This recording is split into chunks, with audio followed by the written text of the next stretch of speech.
सबसे बड़ी खबर अब तक लाते हुए, जहां तक इलेक्शन कमीशन की तरफ से बताया जा रहा है, दोपहर 12 बजे को ये प्रेस कॉन्फ्रेंस होने वाली है, जहां पर अनाउंसमेंट होगी आने वाले राज्यों के जो चुनाव होने वाले हैं। 5 ऐसे राज्य हैं, मध्य प्रदेश, छत्तीसगढ़, राजस्थान, तेलंगाना और मिजोरम। यहां पे बताया जा रहा है 12 बजे आज इलेक्शन कमीशन की तरफ से प्रेस ब्रीफिंग होगी। क्या ये एक फेज या 2 फेज जो चुनाव होंगे उसके ऊपर बताया जा रहा है अनाउंसमेंट की जाएगी, और जैसे ही अनाउंसमेंट खत्म होगी मॉडल कोड ऑफ कंडक्ट जो होता है वो सीधे तौर पे इन 5 राज्यों में लागू कर दिया जाएगा। It will become official now. तो सीधे तौर पे आज हम देख पा रहे दोपहर को 12 बजे ये जो प्रेस ब्रीफिंग है इलेक्शन कमीशन ऑफ इंडिया की तरफ से आज बुलाई गई है, और आने वाले जो राज्य के जो चुनाव है जिसे एक तरह से सेमीफाइनल के रूप में देखा जाएगा। आने वाले जो 2024 के जो जनरल इलेक्शन है यानी कि जो लोकसभा के चुनाव हैं उससे पहले ये 5 राज्यों के, जहां तक अगर हम देखा जाए जो अभी फिलहाल सबसे बड़ी जो बताया जा रहा है जो जंग है, आखिरकार अगर चुनावों के बारे में बात करें तो वो मध्य प्रदेश, राजस्थान, तेलंगाना के लिए तो होने ही वाली है। एक बार ऐश्वर्या की तरफ चलते हैं। ऐश्वर्या हमारे साथ फिलहाल जुड़े हुए। ऐश्वर्या, अभी बताया जा रहा है 12 बजे इलेक्शन कमीशन ऑफ इंडिया की तरफ से प्रेस ब्रीफिंग होने वाली है।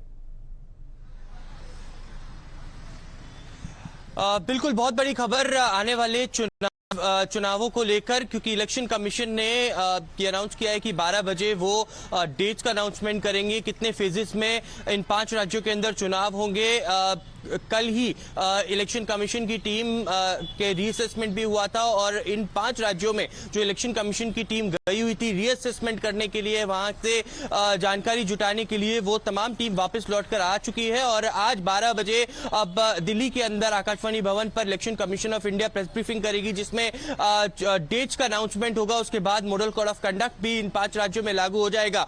जितने भी बड़े डिसीजंस थे राज्य सरकारों की ओर से इन 5 राज्यों में, वो लगभग ले लिए गए। कल ही हमने देखा राजस्थान के अंदर 3 आरपीएससी ऑफिसर्स का तबादला हुआ था, और अब मॉडल कोड ऑफ कंडक्ट लागू हो जाएगा, तो ऐसे कोई डिसीजंस आगे सरकार नहीं ले पाएगी। लेकिन 2024 आम चुनावों से पहले ये एक सेमीफाइनल के तौर पर माना जा रहा है।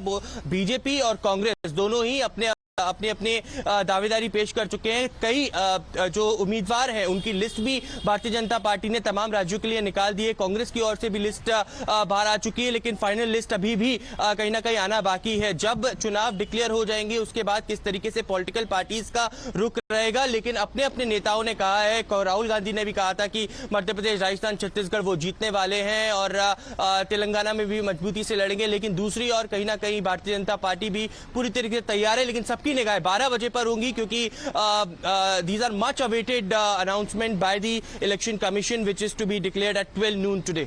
और ऐश्वर्या, इसे सेमीफाइनल के तौर पे देखा जाएगा, क्योंकि ये जो 5 राज्यों के जो चुनाव है आज के अनाउंसमेंट के बाद जो आचार संहिता यानी कि जो मॉडल कोड ऑफ कंडक्ट है वो भी लागू कर दिया जाएगा। बिल्कुल, 2024 में आम चुनाव है, उसके पहले ये 5 बड़े राज्य हैं, और 5 बड़े राज्यों में से जो 3 राज्य हैं हिंदी बेल्ट राज्य कहा जाता है, जिनमें बीजेपी और कांग्रेस की मजबूत पकड़ है। कांग्रेस क्योंकि कहीं ना कहीं मध्य प्रदेश के अंदर, राजस्थान के अंदर, छत्तीसगढ़ के अंदर दावा कर रही है कि वो दोबारा सरकार बनाएंगे, मध्य प्रदेश में फिर से आएंगे, क्योंकि पहले जब वो आए थे उसके बाद भारतीय जनता पार्टी ने सरकार बना ली थी। उसके बाद कहीं ना कहीं लगातार बड़े नेताओं के दौरे शुरू हो गए थे, कई रैलियां हुई हैं, प्रधानमंत्री ने खुद इन तमाम राज्यों के अंदर रैली करी है। लेकिन इसको सेमीफाइनल साफ तौर पर इसलिए कहा जा रहा है क्योंकि ये जो 5 राज्य हैं, खासतौर पर मध्य प्रदेश, राजस्थान, छत्तीसगढ़ की बात करें, तमाम लोकसभा सीट्स इनमें से निकलकर आती हैं, और एक बड़ा फैक्टर तय करता है कि आगे आम चुनावों में किस दिशा में चुनाव जाने वाले हैं। बने रहिए हमारे साथ, राजगोपालन।